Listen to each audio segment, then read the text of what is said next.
Caught in the act, the truth behind a staged farm attack.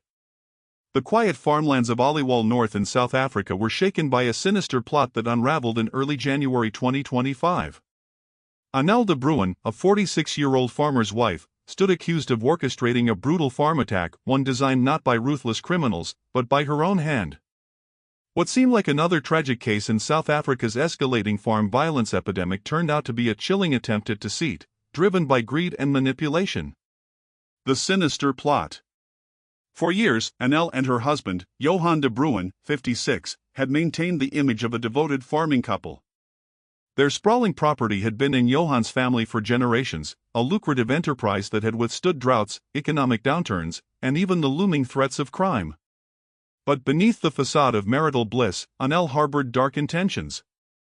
In early January 2025, she sought out a hitman to stage a farm attack that would leave her a grieving widow, one entitled to Johan's multi-million rand life insurance payout. Unbeknownst to her, the man she hired was a police informant. According to the informant's testimony, Anelle instructed him to execute Johan and eliminate any obstacles in the way, including workers, relatives, or security personnel, at precisely 8 p.m. on January 8. The plan was meticulous. She wanted the crime to mirror the brutal farm attacks that had ignited international outrage, hoping to gain not only financial benefits but also public sympathy. The arrest. But fate, or perhaps justice, had other plans.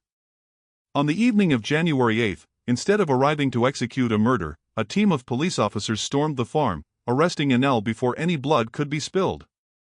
The informant had already tipped off authorities, who had been monitoring her movements and communications for days. Johan, stunned by the revelation, could only utter disbelief when questioned about any possible marital issues. Not at all, he insisted, struggling to grasp how the woman he had loved for 15 years could plot his death so coldly.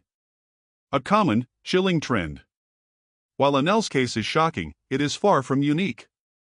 In South Africa, a disturbing trend has emerged, one where white individuals, often spouses or relatives, hire black hitmen to stage farm attacks, framing them as racially motivated crimes. The purpose?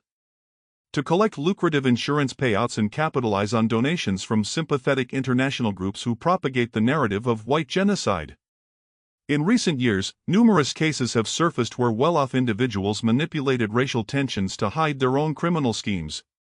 The strategy is both cruel and effective. Not only does it exploit real fears about crime, but it also stirs international outcry, drawing in financial support from foreign sympathizers who believe white farmers are being systematically targeted. Forensic investigations have revealed that in several high-profile cases,